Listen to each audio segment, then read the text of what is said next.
আগে তো ওদের মিউট ছিল, যাই হোক। এটা হচ্ছে আমাদের ভেক্টরাইজিং, কিভাবে আমরা রাস্টার গ্রাফিক্সকে ভেক্টর গ্রাফিক্সে কনভার্ট করব খুব সহজে উইথিন কয়েকটা ক্লিকের মাধ্যমে। সো অবজেক্টটা যদি ব্ল্যাক এন্ড হোয়াইট হয়, সাদা কালো হয়, সেক্ষেত্রে খুবই সহজে আমরা জাস্ট ক্লিক করলে সেটা কাজ হয়ে যাবে। আমরা সরাসরি ইমেজটা নিয়ে আসার পরে চলে যাব হচ্ছে কোথায়, ইমেজ ট্রেস বাটনে ক্লিক দিব। ইমেজ ট্রেস বাটনে ক্লিক দেওয়ার পরে আমরা এইখানে যাব, এইখানে হচ্ছে ইমেজ ট্রেস প্যানেল ওপেন হবে। ক্লিক দেওয়ার পর এই যে প্যানেলটা দেখতে পাচ্ছেন, এটা হচ্ছে ইমেজ ট্রেস প্যানেল। একদম ফুললি ক্লিয়ারলি দেখা যাচ্ছে। সো এই ইমেজ ট্রেস প্যানেল থেকে আমরা হোয়াইটটাকে ইগনোর করে দিব, তাহলে কি হবে, হোয়াইটটা চলে যাবে। এটা এখানে বোঝা যাচ্ছে না, যেখানে ধরলেই বোঝা যাবে। ক্লিয়ার? আচ্ছা, এটাকে একটু নিচে নামাই দেখায়, ঠিক আছে। আবার ইগনোর যদি না করি তাহলে কিন্তু হোয়াইট থাকবে, হ্যাঁ। পরে আবার হোয়াইটকে আলাদা করে সিলেক্ট করে কেটে দিতে হবে। সো আমরা কি করব, ইগনোরে ক্লিক দেব। দেন এটা লাস্ট কাজ কি, শুধু এক্সপ্যান্ডে একটা ক্লিক দেওয়া, শেষ। সো কত সহজে আমরা এটাকে ভেক্টরাইজ করতে পারছি। ক্লিয়ার? এই ভেক্টরাইজটা আমরা যদি অন্য কোনো অবজেক্টকে করি, আমরা একটু অবজেক্টটা নিয়ে আসি।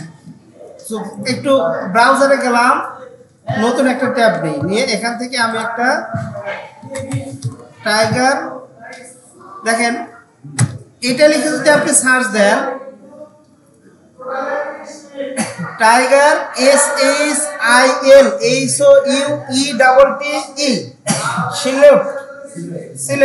সিলুয়েট বা কি জানো তাই বলে, সিলুয়েট। আচ্ছা, এই সিলুয়েট এইটা লিখে যদি আপনি সার্চ দেন, ব্ল্যাক এন্ড হোয়াইট ইমেজ পাবেন যে কোনো জিনিস। সো আমি টাইগারের সিলুয়েট, যেমন এই ইমেজটা মোটামুটি টাইগারের হেডের একটা ইমেজ। সো এটাকে যদি আমি এখান থেকে জাস্ট কপি করলাম, দেন এখানে এনে ইলাস্ট্রেটরে এসে আমি পেস্ট করে দিলাম কন্ট্রোল ভি দিয়ে। ওকে, এখন এটাকে আমরা একটু ইমেজ ট্রেস করব, যার জন্য কি করব, শুধু ইমেজ ট্রেসে একটা ক্লিক, দেন ইগনোর হোয়াইট। ওকে, এখন এর যে ডিটেইলস গুলো রয়েছে একটু জুম করে আমি আপনাদেরকে দেখাই। এই যে এইদিকে একটু খেয়াল করেন, যখন আমি পাতগুলো একটু বৃদ্ধি করছি তখন দেখেন আমার অনেকগুলো শেপ কিন্তু বৃদ্ধি পাচ্ছে, যেটা ভিজিবল ছিল না বা মিশে গিয়েছিল। আবার একটু কমায় দিই, তাহলে পার্থক্যটা বুঝতে পারবেন। দেখেন এটা কেমন হয়ে গেছে। সো আমাদের পাতগুলোকে একটু বেশি ভিজিবল করার জন্য মোটামুটি আমরা 80 বা 90%, যখন কমপ্লেক্স কোনো ইমেজ আমরা নিব তখন এইভাবে একটু বের করে নিব। দেন এখান থেকে আমরা নয়েজটা আরো একটু,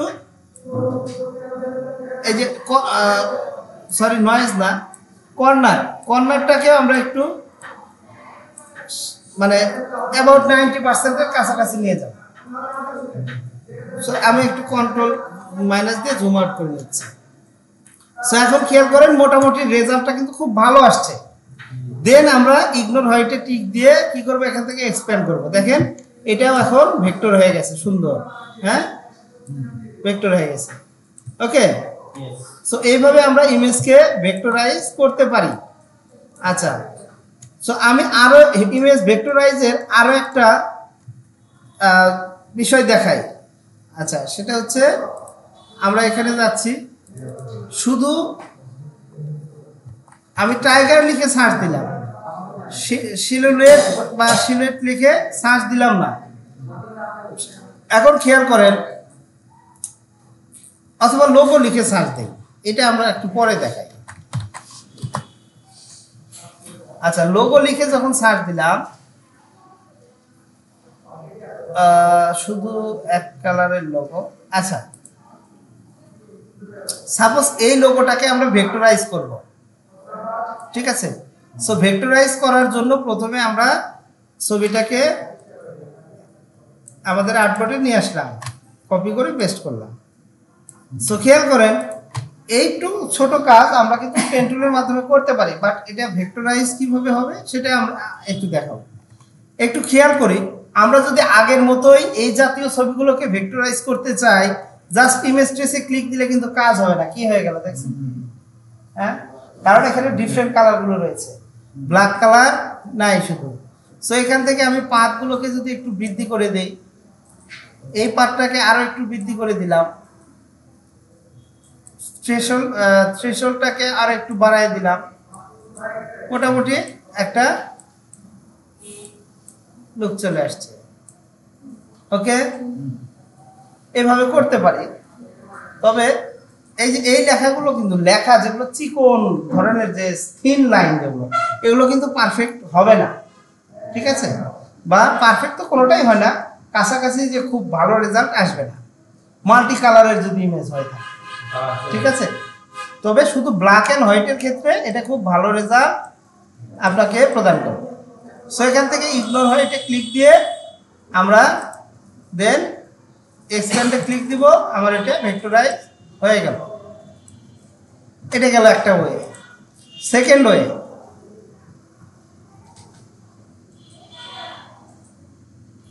গো টু ফটোশপ, ঠিক আছে? আচ্ছা, আমরা ফটোশপে আসলাম। ফটোশপে এসে আমরা একটা নতুন ডকুমেন্ট নিচ্ছি।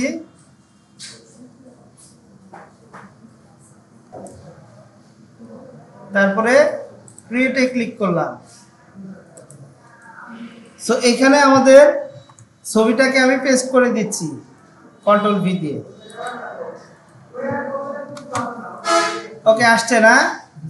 আচ্ছা, এখন আমরা কি করব, এখান থেকে ল্যাসো টুলটা নেব, নিয়ে আমাদের এই লেখাটাকে যেহেতু মানে আবার লিখতেই হবে, আমি এইটুকুকে ফ্রি হ্যান্ডলি সিলেকশন করে জাস্ট ডিলিট করে দিলাম, ঠিক আছে?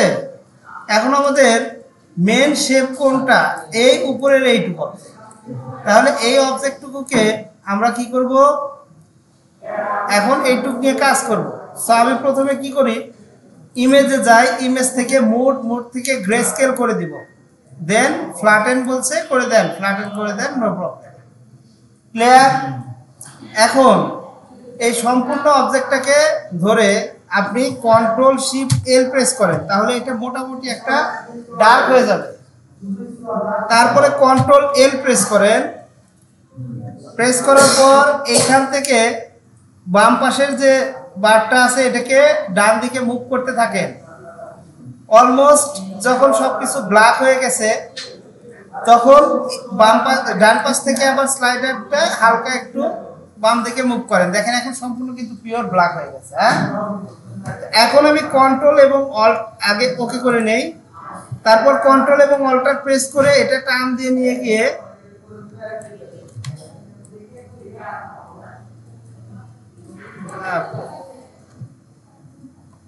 আচ্ছা শুধু কন্ট্রোল দিয়ে নিয়ে যাই, যাচ্ছে না তো, শুধু কন্ট্রোল দিয়ে ধরে টান দিয়ে আমি এটা এখানে নিয়ে আসলাম, ঠিক আছে? এখন দেখেন আমাদের যে এজ গুলো আছে কেমন কিন্তু এবড়ো থেবড়ো, খুব একটা ভালো না, তাই না? খাসকাটা দেখা যাচ্ছে। সো আমরা কি করি, এই ইমেজটাকে ভেক্টরের সাথে একটু তুলনা করি, দেখেন এটা কত স্মুথ আর এটা কেমন খাসকাটা। সো এখন এটাকে আমরা কি করব, ইমেজ ট্রেসে যাব, ঠিক আছে? ইমেজ ট্রেসে যাওয়ার পরে দেন এখান থেকে ইগনোর হোয়াইট করব। ও বাবা,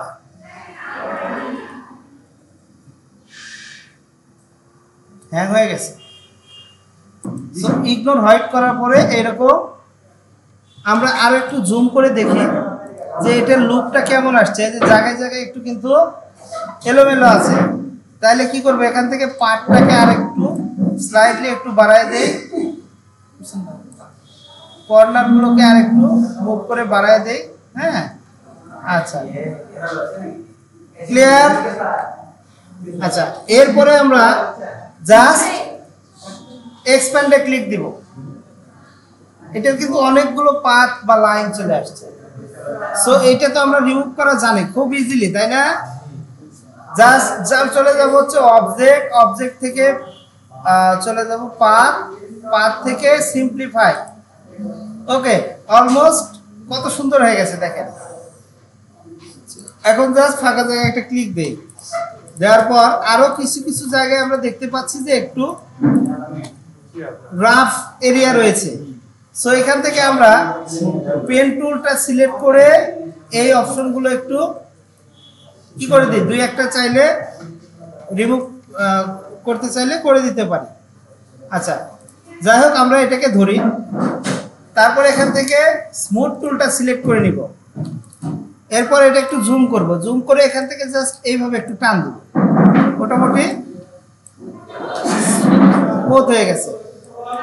ঠিক আছে, আচ্ছা এটাকে বলে রিফাইন। সো আমি এটাকে একটু কি করে নিচ্ছি, রিফাইন করে নিচ্ছি। এই পাশ থেকে এইভাবে একটু টান দেব, ক্লিয়ার? ওকে, সো এইখানে এই পাশটাতে এরকম ক্লিক অ্যান্ড ড্র্যাগ করব, দেখেন স্মুথ হয়ে গেছে। নিচের এটাকে একটু ধরবো, এখানে একটু ভালো হয় নাই। যদি রেজাল্ট খারাপ হয় কন্ট্রোল জেড দিবেন, ঠিক আছে? রেজাল্ট খারাপ হলে কন্ট্রোল জেড দিবেন। ওকে, এখন মোটামুটি সুন্দর হয়ে গেছে। এখন আমরা কি করব, এই দুটাকে সিলেক্ট করে আর একবার দেখি একটু সিম্পলিফাই যাই তো, অবজেক্ট পাথ দেন সিম্পলিফাই। মোটামুটি একদম পারফেক্ট হয়ে গেছে, খেয়াল করেন। আচ্ছা ওকে, সো আমরা কমপ্লেক্স অবজেক্টকেও কিন্তু কি করতে পারি, এইভাবে রাস্টার থেকে ভেক্টরাইজ করতে পারি। এরপরে আমরা বিভিন্ন কালারগুলো অ্যাপ্লাই করব, কোনো সমস্যা নাই। সাগর খালি